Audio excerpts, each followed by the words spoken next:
Dear student, आज का जो टॉपिक है वो बी ट्री है।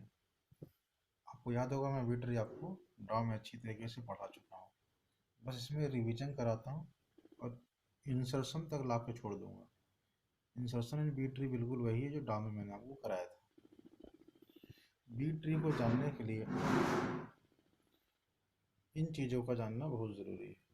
हमारी हार्ड डिस्क कैसे काम करती है, हार्ड डिस्क पे डाटा कैसे स्टोर होता है, इंडेक्सिंग क्या है, मल्टी लेवल इंडेक्सिंग क्या है, यही सारी चीज़ें मिल करके क्या बनाती हैं, बी ट्री।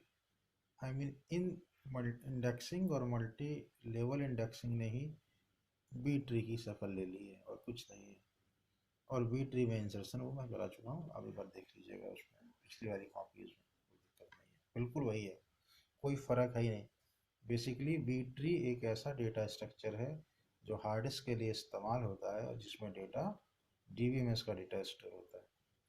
डेटा स्ट्रक्चर जो हम पढ़ते हैं वो रैम से संबंधित होता है, वही डेटा स्ट्रक्चर जब हार्ड डिस्क से संबंधित हो जाए वो डीबीएमएस कहलाता है। डीबीएमएस हार्ड डिस्क से संबंधित है, डेटा स्ट्रक्चर रैम से संबंधित है।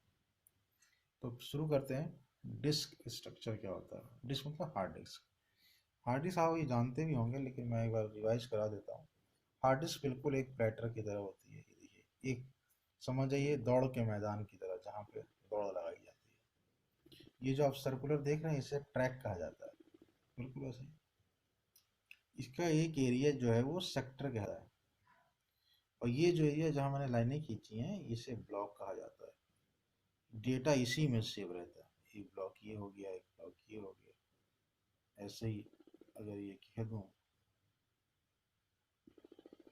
तो ये दूसरा सेक्टर हो गया, ये तीसरा सेक्टर हो गया, ये इसके ब्लॉक हो गए, ये इसके ब्लॉक हो गए, ये इसके ब्लॉक। डेटा इन्हीं ब्लॉकों में ही सेव रहता है, समझ रहे?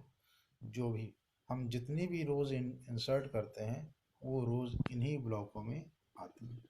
मान लो एक ब्लॉक, हमने एक ब्लॉक की साइज, अच्छा पहले एड्रेस देखो। तो ब्लॉक एड्रेस क्या बनता है, कैसे पहचाना जाएगा? वह किस ट्रैक नंबर के किस सेक्टर नंबर पर संबंधित है, समझ गए? ब्लॉक ये ब्लॉक जीरो, ये ब्लॉक वन, ये ब्लॉक टू, ये कैसे पढ़ा जाएगा? ये ये track zero, track one, track two, तो ट्रैक टू का सेक्टर वन ऐसे संबंधित है। ठीक है ना बेटा?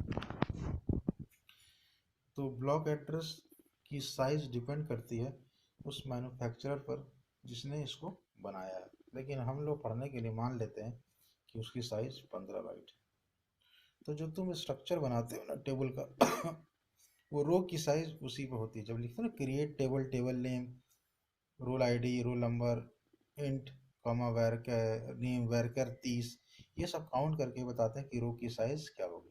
ठीक है, मान लो मैंने ब्लॉक की साइज 512 बाइट मान रखी है बेटा। तो ब्लॉक की साइज, कुल ब्लॉक की साइज कितनी है? 512। मान लो कि एक ब्लॉक, एक रो तुम्हारा 20 बाइट लेता है।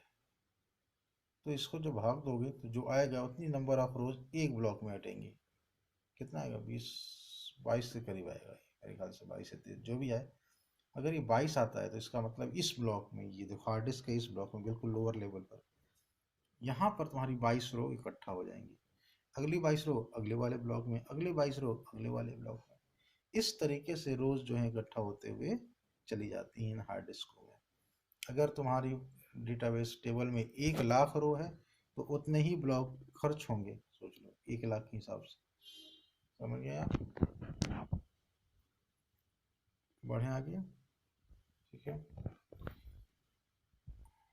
तो डिस्क स्ट्रक्चर समझ गया और डेटा कैसे स्टोर होता है हार्ड डिस्क पे, ये आपको मैंने बता दिया। अच्छा, व्हाट इज इंडेक्सिंग और what is multi level indexing और बी ट्री, मैं अभी तुरंत